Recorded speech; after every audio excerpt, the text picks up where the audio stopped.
एक बार फिर से आप सभी का हमारे यूट्यूब चैनल में स्वागत है। तो आज की वीडियो में हम लोग सीखने वाले हैं क्लास 9th के मॉडल क्वेश्चन को, मैथ्स के मॉडल क्वेश्चन को, ठीक है। जिसमें कुल मिलाकर इसमें कुल हमारा 40 प्रश्न मिलेगा, जिसमें टोटल 40 नंबर के होंगे, ठीक है। और हमारा 1.5 घंटे का समय मिलेगा। चलिए तो पहला क्वेश्चन को पढ़ लेते हैं। निम्नलिखित में से कौन परिमेय संख्या है?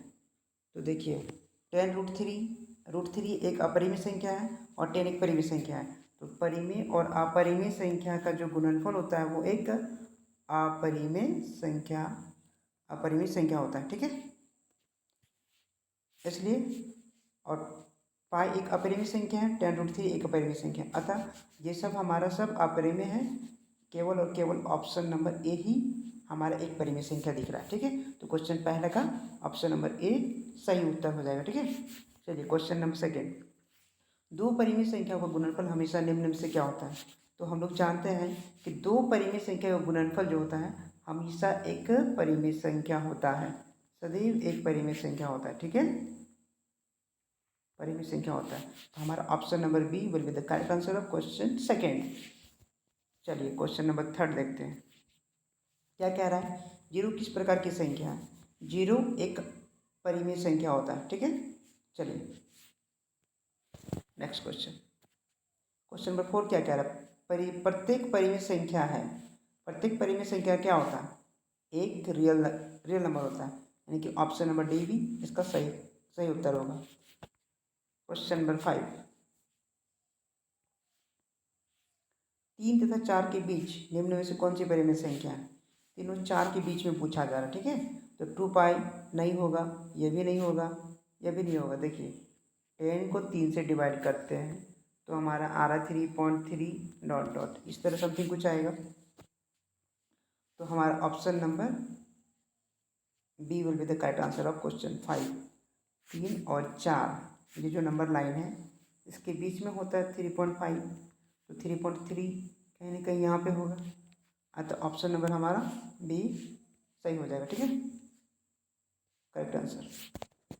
चलिए क्वेश्चन नंबर 6 को देखते हैं। क्वेश्चन नंबर 6 में क्या कहा गया है?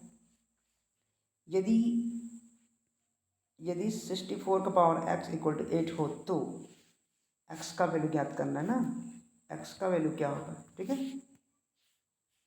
तो चलिए 64 का पावर x इक्वल टू 8, तो यहाँ पे 8 को हम लिख सकते हैं 8 का पावर 2 इक्वल टू 8। अतः हमारा ऑप्शन नंबर सी सही हो जाएगा क्वेश्चन 6 का, ठीक है। चलिए क्वेश्चन नंबर 7 क्या कह रहा है? इनमें से कौन एक चर वाला बहुपद? एक चर मीन्स केवल एक चर हो, ठीक है। इसमें देखिए दो चर है एक्स और वाई, इसमें देखिए इसमें भी दो चर है, ये तो कांस्टेंट है, ये होगा नहीं, यानी कि हमारा सही आंसर हो जाएगा ऑप्शन बी, ठीक है।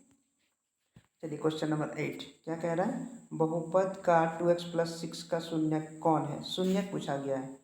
तो 2x + 6 इक्वल टू 0 कर देंगे, तो यहाँ से हमारा x इक्वल टू +6 उधर जाएगा तो इधर क्या हो जाएगा -6, और ये 2 डिवाइड मल्टीप्लाई में यहाँ पे इधर जाकर डिवाइड में हो जाएगा, काट देंगे तो हमारा आ जाएगा -3। तो हमारा आंसर कितना हो गया? क्वेश्चन 8 का option number B correct answer हो जाएगा। चलिए क्वेश्चन नंबर 9। क्वेश्चन नंबर 9 में क्या कह रहा है? बहुपद x का पावर 4 - 3x² - 5 का घात। तो इसमें क्या है कि हमको देखना रहता है कि बहुपद का मैक्सिमम जो घात है वो कितनी है, ठीक है। मैक्सिमम घात हमारा x का पावर 4 है, यानी कि हमारा आंसर डी ऑप्शन सही हो जाएगा क्वेश्चन 9 का। चलिए क्वेश्चन नंबर 10 क्या कर रहा है? क्वेश्चन नंबर 10 क्या कहा गया है?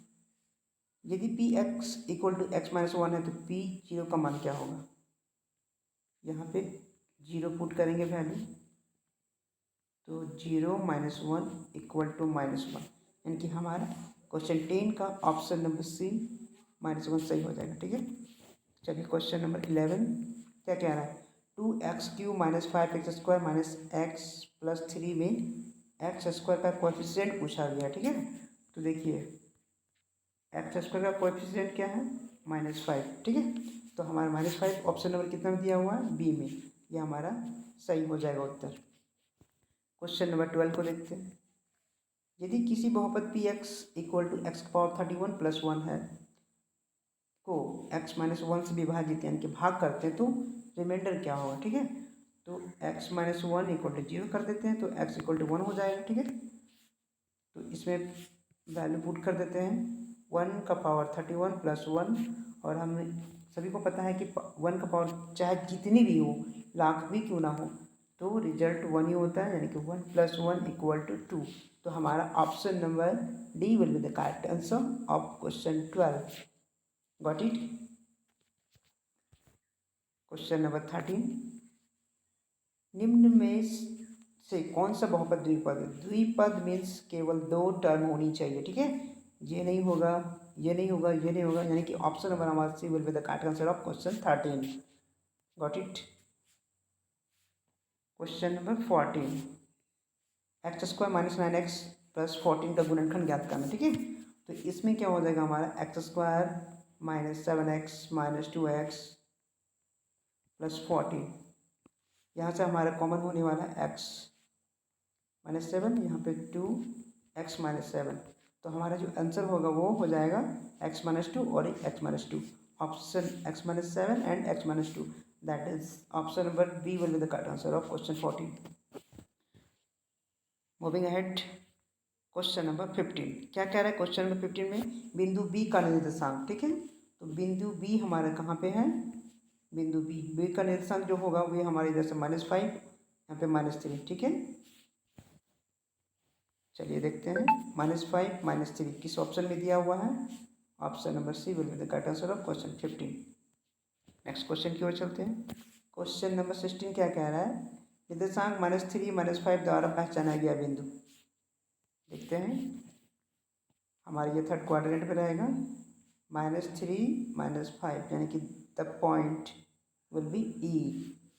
बिंदु हमारा क्या हो जाएगा, E will be the correct answer of question number 16, यानी कि ऑप्शन बी हमारा सही हो जाएगा क्वेश्चन 16 का।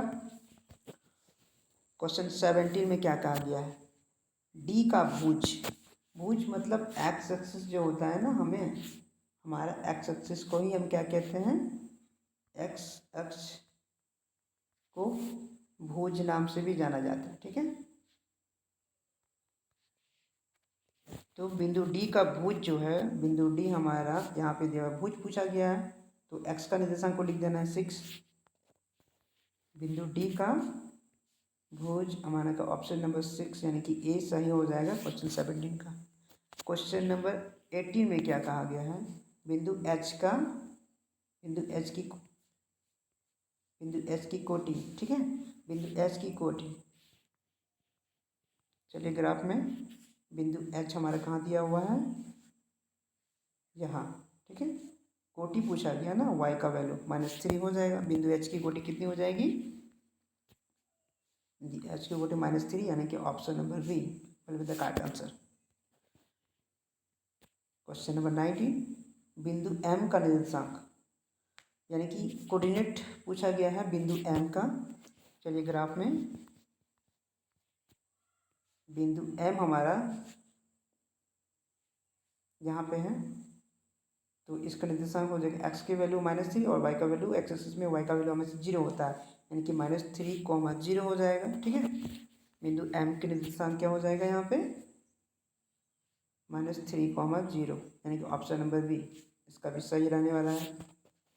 चलिए क्वेश्चन नंबर 20 देखते हैं क्या कहता है, एक्स अक्ष और वाई अक्ष के कटान बिंदु को क्या कहते हैं। देखिए दोस्तों, ये हुआ हमारा वाई एक्सिस और ये हमारा रहा एक्स एक्सिस, ठीक है। ये जो दोनों लाइनें आपस में जहाँ इंटरसेक्ट कर रही है ना, इस पॉइंट को हम लोग क्या कहेंगे, इसे हम लोग ओरिजिन कहते हैं और इसे मूल बिंदु कहते हैं, ठीक है। यानी कि हमारा आंसर जो होगा वो option number D will be the correct of 20। चलिए नेक्स्ट क्वेश्चन, क्वेश्चन नंबर 21 क्या कह रहा है, यदि 2, 0 रैखिक समीकरण इतना 2x plus 3y equal to के का एक हल है, तो के का मान याद करना, ठीक है। के का मान यहाँ से हमारा जब 2 और 0 को इस इक्वेशन में पुट करेंगे, चलिए सॉल्व करके दिखा देते हैं। 2 3 इंटू 0 इक्वल टू के।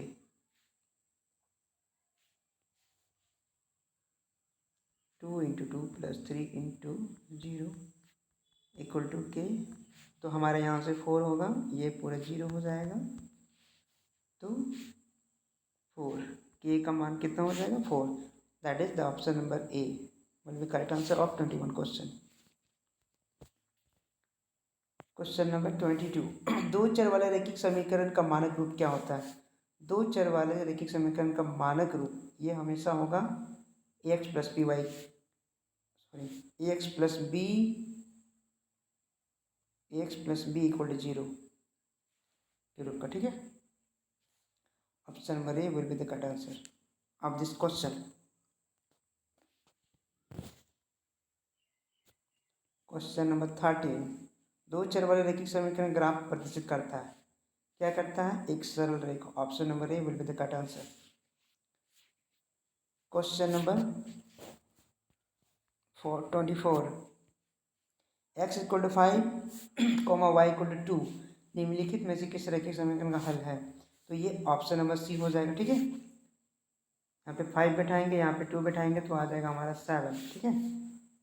चलिए क्वेश्चन नंबर 25 को देखते हैं। रैखिक समीकरण 2x प्लस 3y इक्वल 12 का एक हल है हमारा, इसमें कौन सा हो जाएगा? Option number B will be the correct. देखिए 2 यहाँ पे रखते हैं, 3 प्लस 3 इंटू 2 हमारे इक्वेशन को सेटिस्फाइड कर जाएगा। 6 plus 6 equal to 12। That is the option number B will be the correct answer of question 25। Moving ahead question number 26 यदि बिंदु 2,3 x plus Y equal to K द्वारा निरूपित किया जाता है स्थित है रेखा पर, तो के का मान क्या होगा? कुछ भी नहीं है इस सवाल में, वैल्यू को पुट कर देना है। 2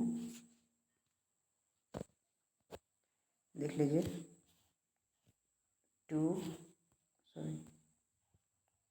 2 प्लस 3 इक्वल टू के, तो हमारा 5 हो जाएगा इसका answer option number D. Question number 27 रैखिक समीकरण 4x प्लस 3y इक्वल 12 का आलेख एक्स एक्स के किस बिंदु पर प्रतिचित करेगा, ठीक है। तो ये हमारा ऑप्शन नंबर 3 हो जाएगा करेक्ट आंसर, ठीक है। 4x plus 3y equal to 12 दिया है ना, तो 4 यहाँ पे 3 पुट करेंगे, यहाँ पे तो 3 इंटू 0, तो ये हमारा सही हो जाएगा, 12 आ जाएगा यहाँ से। तो ऑप्शन नंबर 3 सेटिस्फाइड कर रहा है, ठीक है, इस कंडीशन को। चलिए क्वेश्चन नंबर 28 60 डिग्री का पूरक कोण का मान क्या होगा? पूरक कोण उसे कहते हैं जब दो angle A plus angle B का वैल्यू हमेशा 90 डिग्री हो, ठीक है, तो उसे क्या कहेंगे? पूरक कोण, ठीक है। यानी कि 90 डिग्री में 60 डिग्री को सब्सट्रैक्ट करने पे आएगा हमारा 30 डिग्री, तो 60 डिग्री का पूरक कोण हमारा 30 डिग्री होगा। Option number A will be the correct answer of question 28।